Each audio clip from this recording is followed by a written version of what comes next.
방추골. 안녕하세요. 오늘은 김사도 요한이 민윤명 프란치스코 회장님을 만나고 가족들에게로 와서 순례에 떠날 계획을 말씀드리는 장면 읽어드릴게요. 요한은 저녁 망과를 시작하기 전에 아버지에게 순례를 다녀오고 싶다고 말씀드렸다. 아버님, 잠시 순례를 다녀올까 합니다. 순례라니? 그게 무슨 말이냐? 선조들이 신앙생활을 했던 곳도 가보고 싶고 조부님과 성도들께서 순교하신 한양도 한번 들러보고 싶어서. 이놈이 지금 이게 다 무슨 소리냐? 지금이 어떤 데라고 그런 소리를 하는 게냐? 이제는 하다 별짓을 다 하려는 게냐? 아버님, 아버지께서 역정을 내는 큰 소리에 아니 무슨 일이래요? 하며 어머니와 형님들까지 들어오셨다. 요한은 고개를 숙이고 다시 또박또박 이야기하였다. 어머님, 그리고 형님, 제가 조부님과 성도들께서 순교하신 터전을 좀 다녀오고 싶습니다. 이 시국에 어디를 돌아다닌다는 말이냐? 왜 그런 위험한 짓을 하려고 하는 거냐? 걱정스러운 얼굴로 어머니께서 물으셨다. 아니야, 뜬금없이 그게 무슨 말인겨? 형들도 물었다. 아버지는 화가 덜 풀리셨는지 그래, 떠돌이 생활을 하겠다는 말이냐? 하며 호통을 치셨다.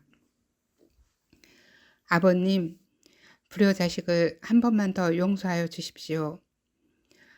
천주님께서 주신 길을 가지 못하고 죄인이 된 네가 무슨 낯으로 돌아다니며 한심한 생활을 하겠다는 말이냐?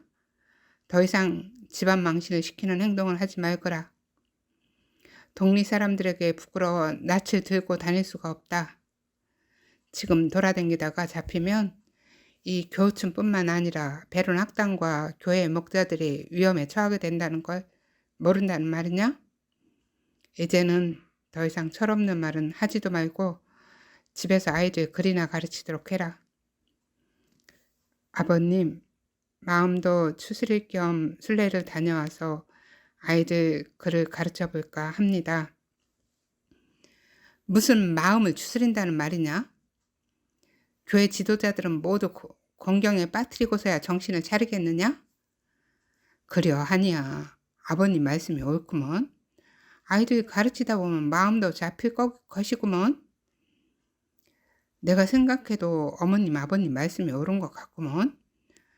어머니와 형들도 걱정이 되어 말린다. 아이들 가르치는 일은 다녀와서 하겠습니다. 김백심 암브로시오는 막내 아들의 얼굴은 쳐다보지도 않고 단호하게 잘라서 말씀을 하셨다. 안 된다. 집안 망신은 그만하면 되었다. 아버님, 부족한 줄은 잘 압니다.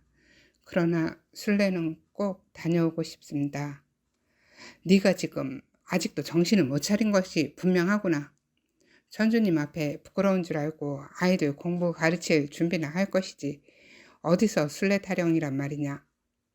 아버님, 어머님, 비록 목자의 길은 가지 못하였지만 천주님께서 저에게 길을 주셨다고 믿어집니다. 저는 저의 길이 느껴집니다. 부족한 것은 많은 자식이지만 서양학과 천주학을 공부한 학자여서 한문과 한글, 서학에 대하여 알고 있는 것을 이 순례의 길을 마치고 돌아오면 아이들에게 공부를 가르치겠습니다. 아버지는 벌떡 일어서시더니 먼저 저 너머 제마대에 계신 민 회장님을 찾아가서 인사를 드려라 하시며 나가셨다. 요한은 사실 아버지께 들을 말씀이 더 많았다. 삽장문 옆에 작은 방 하나를 들여서 거기서 아이들도 가르치고 기도처로 만들어서 혼자 지내고 싶다는 말도 하고 싶었는데 차마 그 말까지는 못하였다. 거기다가 이미 민 회장님께 인사를 드렸다는 말씀과 슬레이 여정에 대하여는 논의를 하였다는 말씀조차도 하지 못하였다. 어쩌면 아버지와 먼저 상의하지 않아 더 노여움을 살 수도 있는 문제다. 차라리 잘 되었다는 생각이 들었다. 마루에서 듣고 있던 형수님과 조카들이 머뭇거리며 서성거렸다. 어머니는 막내 아들의 손을 잡고 아이고 야야 우리들도 죄다 살 얼음판을 걷고 있는 이 판국에 웬 말이여. 내도 네가 목자가 되었으면 좋겠지만 다 천주님의 뜻이 아니겠냐. 목자의 길을 가지 않는다고 해도 할 일은 얼마든지 있는디 떠돌이라니 무슨 말이여. 아무리 낙심이 되어도 떠돌이는 안 된다. 집에서 몸 추스리면서 있다 보면 길이 열릴 것이다. 그러니 조금 더 쉬면 안 되겠냐? 요한은 잡고 있던 어머니의 손을 다시 다 잡으며 어머니를 달래듯이 이야기하였다. 엄니, 불효자식을 너그러이 봐주셔요. 순례는 꼭 다녀오고 싶어서 그래요. 낙심이 되어서가 아니고 다녀오고 싶은 곳이 있어 다녀오겠다는 뜻이에요. 할아버님 순교하신 곳에도 가보고 싶고 이벽 선생님이 공부하셨던 장소에도 가보고 싶고 그래서 그려요. 시방 이 판국에 그 위험한 짓을 왜 사서 하려고 하는겨? 그건 나를 잡아가시오 하는 말과 같은 뜻이란 걸 모르는겨? 형님들도 이해를 못하기는 마찬가지였다. 형님들, 조상님들의 묘지를 찾아가 인사를 드리는 것과 마찬가지로 이벽 선생님과 성조들이 진리의 길을 찾고 참 생명의 길을 찾았던 곳을 찾아가 저도 느껴보고 싶어 그럽니다. 그러니 허락하여 주십시오. 어머니와 가족들은 이해를 하지 못하였다. 막내 아들의 생각을 알아들을 수가 없는 어머니는 아들에게 재차 묻는다. 참말로 그 슬레인지 하는 것을 꼭 해야만 하겠느냐? 예, 엄니. 아니야. 너는 내 아들이기 전에 천주님의 아들이다. 나는 아는 게 없어 너의 말을 알아듣지를 못하겠구나. 내는 너를 믿음으로 천주님께 드렸다. 그러니 나는 너를 믿는다. 네가 낙심하여 떠돌이가 되어 방황을 하려는 줄로 알았다만 그것이 아니라면 나는 너를 믿는다. 이 일은 매우 위험한 일처럼 보이지만 주님의 뜻이라면 나는 너의 뜻을 따르고 싶다. 엄니, 요한은 어머니의 말씀이 참으로 힘이 되었다. 주님의 뜻을 이루기를 바라시는 어머니께 감사하였다. 그러면 다녀와서는 무엇을 할 생각인겨? 천주님께서 허락하신다면 아이들 공부를 가르쳐 볼 생각이어요. 훈장을 하겠다는 뜻인겨? 예, 엄니. 형수님들도 요한이 아이들을 가르치는 일은 좋은 결정이라며 모두들 좋아하였다. 마을에서 아이들 교육은 주로 큰 형님과 둘째 형님이 서로 번갈아 가며 하고 있었으나 여러 가지 바쁘다는 이유로 가르치기가 어려운 데다가 학문이 깊지가 않아 아이들을 가르치기에는 부족하였는지도 모른다. 참 좋은 생각이구먼. 이미 아이들도 니를 잘 따르고 너희 가르침을 좋아하더구나. 둘째 형이 얼른 받아서 대답하였다. 예, 둘째 형님. 민 회장님이 먼저 말씀을 하셔서 생각을 하게 되었습니다. 거기다가 우연찮게 아이들도 몰려와서 저를 따라 주었고요. 그래, 너희 지식과 학문을 아이들에게 펼치면 좋겠구나. 예, 형님. 민 회장님 댁엔 다녀온겨? 어머니가 물으셨다. 예, 엄니. 다녀왔어요. 인사드리고 순례 여정에 대하여도 상의를 이미 했어요. 그랬구먼. 벌써 민 회장님을 찾아뵙고 인사를 드렸는데 네 아버지는 그것도 모르고 사내만 돌아다니고 있는 줄 알고 있었는데 진작에 아버지께 말씀을 드리지 그랬냐. 민 회장님께서는 별 말씀이 없었던 거요.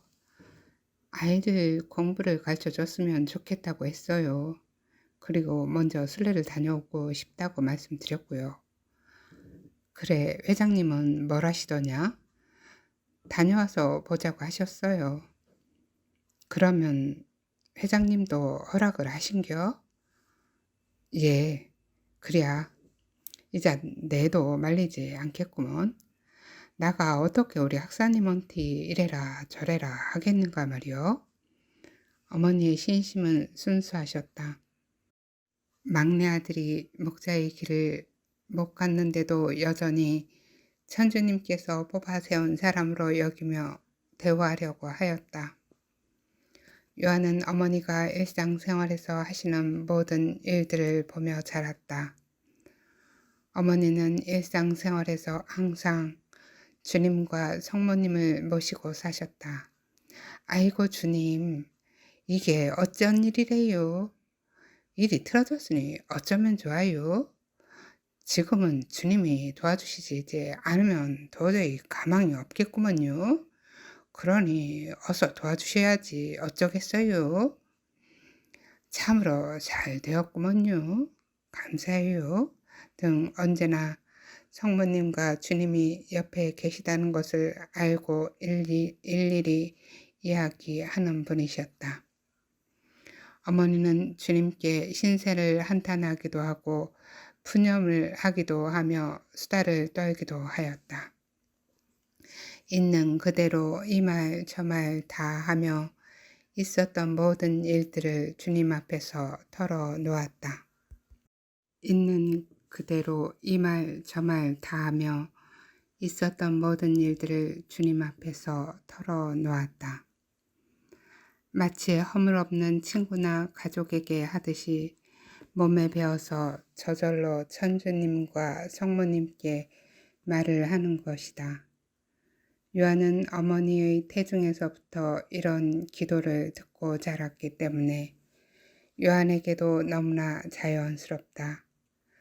주님과 허물없이 기도를 하며 지내는 것은 삶의 일부분으로 주님이 항상 옆에 계시다는 것을 무의식적으로 알고 있는 것이다.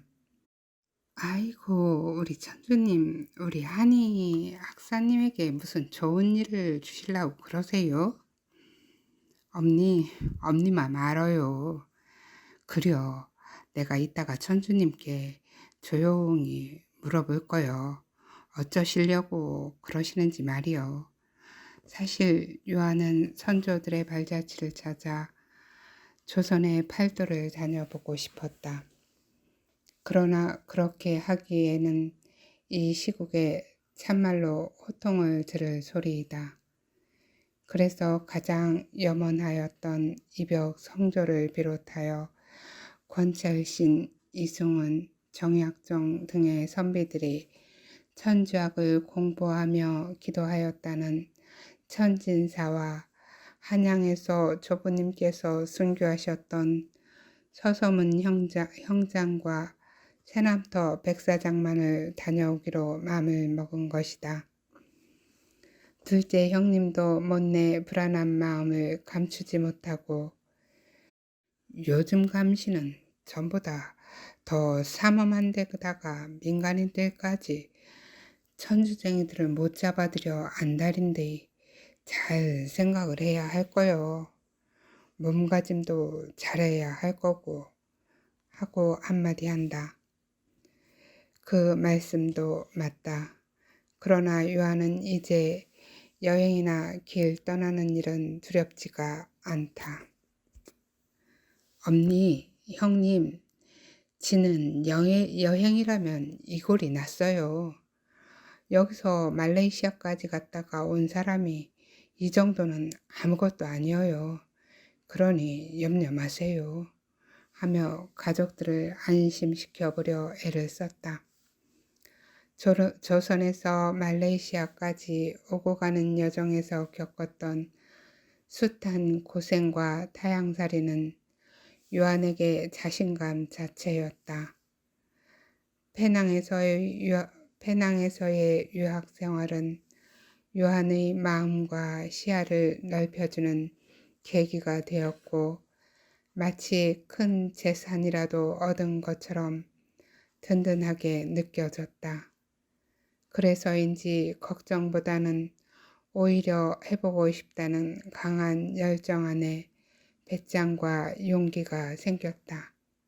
그리고 왠지 주님이 마련해 주신 여정인 것 같아 걱정보다는 용기가 앞선다.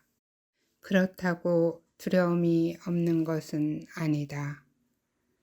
그건 긴장감으로 어쩌면 약이 되어 조심성을 가지게 할 것으로 여겨진다. 거기다가 이제는 모든 기도문과 성서의 말씀들이 머릿속에 있어서 책이나 도구가 필요하지 않았다. 페낭에서 익힌 학문과 성서 말씀은 머릿속에 잘 보관되어 있어서 맘만 먹으면 두뇌의 어느 부분에서 꺼내 오기만 하면 되는 것이다. 할아버지와 큰 아버지로부터 물려받은 책 중에 전래력만을 몸에 지니고 떠날까 하다가 그마저도 놓고 가기로 마음을 먹었다. 혹시라도 거리에서 변이라도 생겨 들통이라도 나면 자신보다도 교회 지도자들과 교촌 마을들이 위험에 빠지기 때문이다. 요한은 십자가가 달린 나무 묵주 하나만 챙기리라 마음을 먹고 있다. 이 묵주는 여행길의 지팡이가 되어줄 것이다. 그리고 잠자리가 되어줄 것이다.